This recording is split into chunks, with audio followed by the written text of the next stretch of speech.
Voilà, et nous sommes donc avec notre invité, place au Dimanche Magazine. Merci à monsieur le commissaire général des États généraux de l'éducation nationale et de l'alphabétisation, monsieur Binet, John Francis, de nous avoir rejoints sur ce plateau. Bonjour monsieur Guivet, merci à vous. Alors avec vous, nous parlerons des États généraux de l'éducation nationale, de l'alphabétisation, mais cette question qui semble cruciale, voire à capitale, de quoi souffre le système éducatif ivoirien ? Au nom de Madame le ministre, le professeur Mariatou Koné, je vous en prie. Je voudrais vous dire merci. Merci à la RTI et merci également à toute la presse écrite et parlée qui également nous accompagne dans cet exercice. Pour répondre à votre question, je dirais que notre école souffre d'une crise de positionnement, d'une crise de confiance et d'une crise de performance. Pour résumer, en gros, tout ce que, au cours de la cérémonie de lancement, nous avons entendu. Alors, pour essayer de résumer ce que vous avez dit, le diagnostic que vous venez de faire, est-ce qu'on peut dire que ces États généraux viennent comme une sorte de remède miracle pour aider justement le système éducatif ivoirien à repartir de plus belle? Dire que c'est un remède miracle, c'est un peu trop fort. Mais compte tenu des attentes des Ivoiriens, compte tenu de ce que nous avons déjà perçu à travers la mobilisation que nous avons eue le lundi, ça vient comme une opportunité, une réponse à une attente très forte de la population, de la communauté nationale, de la communauté internationale, par rapport à ce que l'école ivoirienne devrait offrir comme produit. Vous connaissez sans doute avec moi que, vous conviendrez avec moi que aujourd'hui, nous avons des exigences au niveau du développement social et économique, compte tenu des ambitions de notre pays, compte tenu également des exigences liées à la compétitivité et à la mondialisation.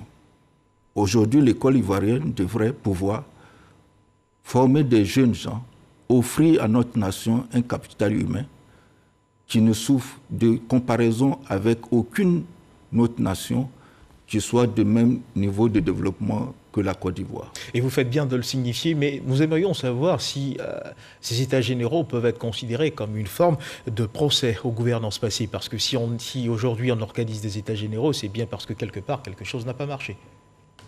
Je voudrais dire pour la deuxième fois déjà, haut et fort, que l'organisation des États généraux de l'éducation nationale et de l'alphabétisation ne sont pas un procès contre une quelconque gouvernance. Du moins, c'est de la gouvernance passée. Le Premier ministre, son Excellence Patrick Hachi, disait qu'il fallait s'arrêter, faire une pause. Et nous pensons que dans la dynamique du mot qu'il a utilisé, repositionnement, la Côte d'Ivoire affichait des ambitions. Et il était normal que par rapport à ces ambitions et au regard des défis qui sont les nôtres, les contraintes que nous vivons, nous puissions dire, est-ce qu'aujourd'hui, dans la trajectoire que nous avons empruntée, avec la trajectoire que nous avons empruntée, nous sommes en mesure d'atteindre les objectifs de performance assignés à notre école. C'est cela le sens de la pause qui est faite, et c'est cela également le sens de l'espace qui est offert à toute la communauté nationale et internationale de pouvoir interroger nos systèmes, les processus, les pratiques, les résultats au regard des moyens qui ont été massivement mis à notre disposition. C'est cela le sens des États généraux, non un procès contre qui que ce soit. Et justement, pour essayer de comprendre le déroulement et les enjeux de ces États généraux du système éducatif ivoirien, je vous invite à suivre cet élément réalisé par notre reporter Alexis Ouedraogo. Pour les États généraux de l'éducation et de l'alphabétisation, élèves, parents d'élèves, acteurs du système éducatif et de la société civile répondent présents. Avec ces assises, l'État veut recueillir analyses et propositions de tous les acteurs, donner un souffle nouveau à l'école et faire de l'éducation un levier du développement. Les concertations qui vont durer 6 mois, de juillet à janvier 2022, permettront de repenser le système éducatif, renforcer sa résilience et définir un consensus autour de l'école. Initiatrice de ces états généraux, la ministre Mariatou Koné n'a pas manqué d'honorer ses prédécesseurs et partenaires à l'éducation. Pour elle, il faut aujourd'hui s'accorder sur un diagnostic en vue de faire émerger une école de qualité. Une plateforme numérique devrait être mise en place vers le 25 juillet pour permettre une participation massive des populations aux enquêtes et focus group. Notons que ces états généraux sont les 4e qui se sont tenus dans le pays après les années 77, 85 et 94. Alors, M. Binet, en organisant ces états généraux, le ministère de l'Éducation nationale prend à bras le corps les attentes et les attentes des populations enregistrées, on va dire, sur un certain nombre d'années. Est-ce que vous avez le sentiment que ce pari pourra véritablement être tenu? Oui, je pense que si ce pari ne pouvait pas être tenu, je pense que Madame le ministre n'a pas engagé la communauté nationale et internationale dans un tel processus. Nous croyons que ce pari peut être tenu. Nous donnons la possibilité à la communauté, à travers diverses modalités de consultation et de concertation, de pouvoir s'exprimer. Mais nous avons essayé de donner des garanties à travers des principes qui soient clairs et qui soutiennent la démarche. Nous avons également veillé à ce que toute la population, depuis le niveau local jusqu'au niveau national, puisse participer. Nous prenons sur nous de préparer les missions pour faire en sorte que, au niveau local, au niveau des régions, au niveau des districts, ceux qui vont organiser sur place ces concertations aient tous les moyens en termes de cahier de charges, à la fois pour la préparation, pour la conduite, pour le rapportage, en sorte que nous puissions recueillir les avis, les opinions, les propositions, les recommandations de tous les Ivoiriens, qu'ils soient d'ici comme d'ailleurs. Et qu'est-ce qui vous garantit que ces états généraux ne seront pas un cadre d'échange de plus? Nous avons identifié 4 phases par rapport à la mise en place, au déroulement des états généraux. La dernière phase est celle de la capitalisation et de la pérennisation.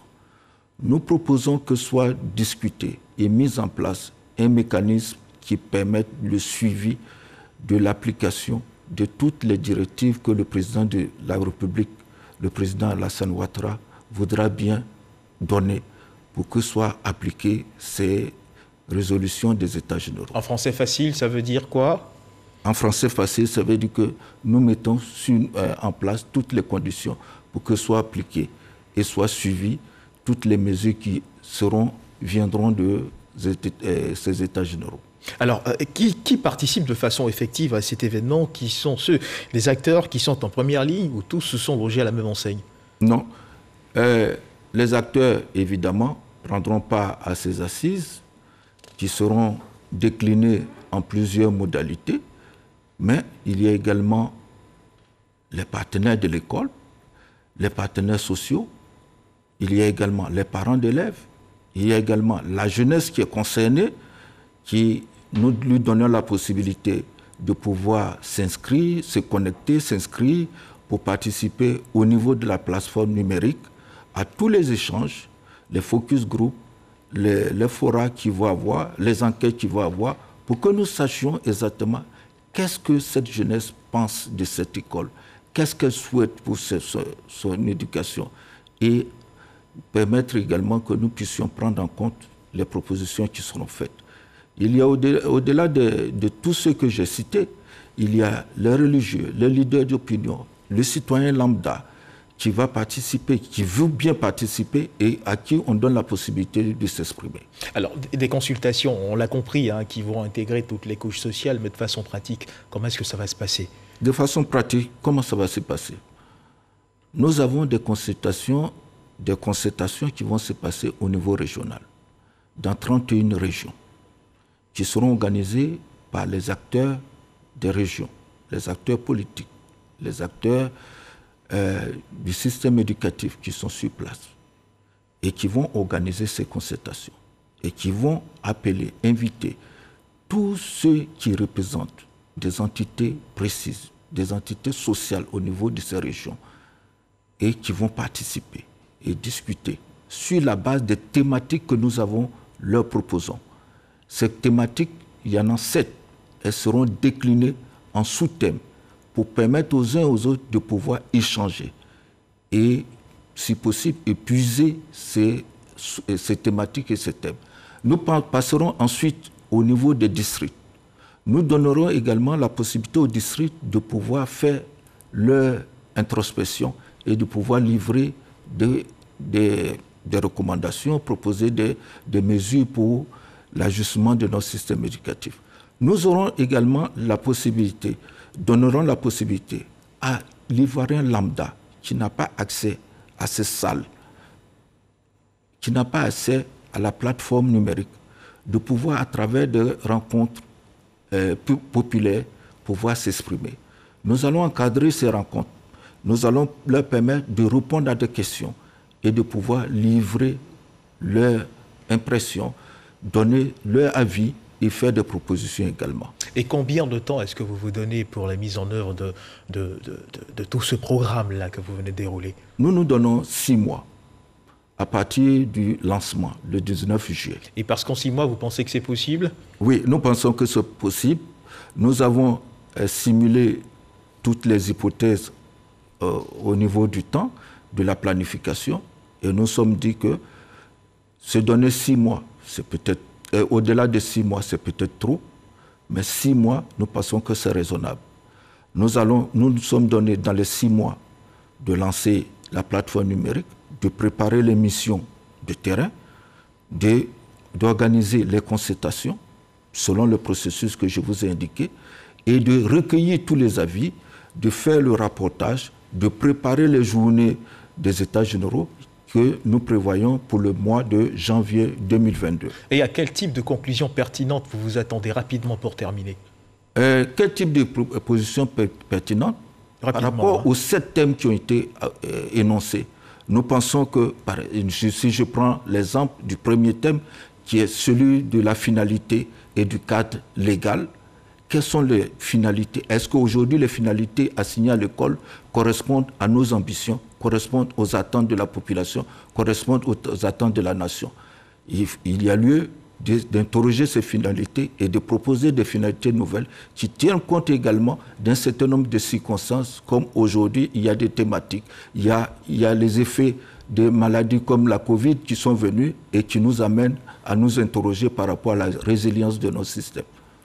Merci M. Binet. C'est la fin de cette édition, mesdames et messieurs. Juste avant de conclure, je rappelle que nous recevions ce dimanche, dans le cadre du magazine de 13h, M. le commissaire général des États généraux de l'éducation nationale de l'alphabétisation, M. Binet John Francis, avec qui nous avons parlé des enjeux et perspectives des États généraux de l'éducation nationale de l'alphabétisation. Nous espérons que vous avez été instruits sur la question. Merci de nous avoir suivis.